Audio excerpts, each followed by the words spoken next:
Bonjour, donc je suis Fabienne Nivois, je suis formatrice pour adultes en insertion depuis 12 ans maintenant. J'accompagne un public de demandeurs d'emploi en réflexion sur le projet professionnel, donc soit en recherche d'emploi, soit en reconversion, des personnes qui ont pu être fragilisées par des expériences professionnelles ou des remises en question professionnelles également, et qui du coup a certains doutes par rapport à ses propres compétences et ça entraîne une perte de confiance en soi pour une grande partie des personnes que j'accompagne.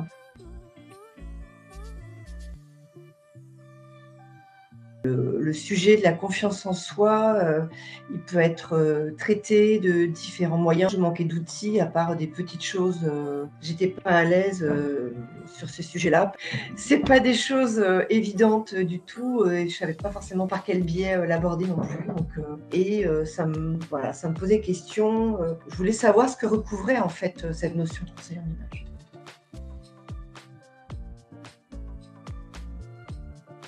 Alors, le learning s'est trouvé sur mon chemin professionnel parce que notre employeur nous a proposé une formation avec learning dans un premier temps, une formation qui a duré 2 jours. Je me suis précipitée à ces 2 jours de formation avec vraiment un grand enthousiasme. Donc ces 2 jours-là ont déjà été très intéressants et suite à ces 2 jours, en fait, j'ai émis le souhait auprès de learning d'aller un peu plus loin que ces 2 jours-là. Et learning m'a fait une proposition de formation certifiante. Et voilà, après, j'ai souhaité m'engager vraiment quand j'ai vu le programme qui était bien détaillé, à la fois le programme et à la fois aussi les modalités pédagogiques qui me semblaient vraiment intéressantes. Et de là, voilà, je me suis engagée en formation.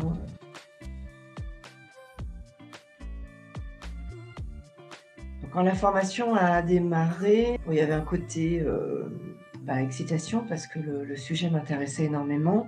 J'avais vraiment hâte d'aller plus loin dans le programme. Mon objectif, c'était vraiment d'avoir des outils, des pistes, des conseils, des astuces pour pouvoir accompagner le plus de personnes possible, évidemment, et le plus possible aussi dans leur cheminement, dans leur questionnement, voire dans leurs besoins, leurs difficultés. J'avais vraiment hâte d'avoir les trucs et les astuces de Ludivine pour capter tout ça, en fait, et surtout voir comment pouvoir les aborder de façon plus professionnelle.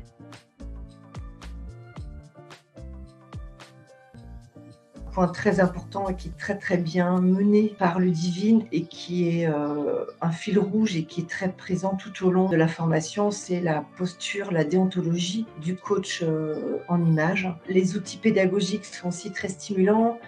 Puisqu'il y a à la fois donc les classes virtuelles, il y a les supports pédagogiques. Donc ça permet vraiment d'aller en profondeur dans tous les sujets. La formation, elle paraît peut-être pas très très longue, mais elle est vraiment très très très très dense. Ça permet d'aller en profondeur dans tous les sujets de la valorisation de l'image professionnelle. Donc c'est le terme que je préfère au conseil en image. Conseil en image, ça paraît un peu léger peut-être, mais la valorisation de l'image professionnelle convient parfaitement à comprendre ce que recouvrent les champs du conseil en image. Et maintenant, avec à la fois tous les outils, toute la partie aussi déontologie, toutes les pratiques qu'on a pu faire à la fois en présentiel, mais aussi à distance, parce que avec tous les challenges qu'on a eus, on n'était pas en reste, on a beaucoup travaillé en pratique. Et bien effectivement, face à un public, face à un groupe, même en individuel, j'ai vraiment toute l'attitude en fait pour aller puiser dans toutes les ressources, des outils, des méthodes, des astuces, des trucs, même des questionnements par rapport à la posture de coach pour une palette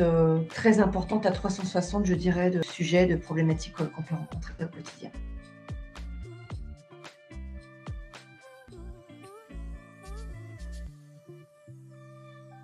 Les apports de la formation, de la certification au niveau personnel, et ben, tout simplement déjà aussi une meilleure perception de ma propre image, une meilleure perception de toutes les notions de colorimétrie, d'harmonie de couleurs, donc de symbolique des couleurs également. Donc rien que personnellement déjà de pouvoir mieux adapter les styles vestimentaires, les couleurs, les types de vêtements, les matières par rapport au style, par rapport à l'objectif que l'on a aussi. Voilà, un certain nombre en fait d'outils de la valorisation de l'image que je peux m'approprier pour moi personnellement. Et puis au niveau professionnel, le sentiment vraiment d'être juste dans les échanges que j'ai avec les personnes que j'accompagne à titre individuel, notamment, comme j'ai dit tout à l'heure, avec les postures et la déontologie que Ludivine apporte dans cette formation-là. Ça, je trouve, c'est fondamental. Le questionnement des personnes, l'écoute, la qualité d'écoute, d'observation, et puis surtout aussi cette sensation de pouvoir se dire, en fonction des groupes que j'accompagne, en fonction des personnes, des individuels, donc dans toute situation, on peut savoir répondre avec des choses aussi bien techniques et aussi bien justes en termes d'accompagnement, de questionnement. On a toujours quelque chose à apporter en fait.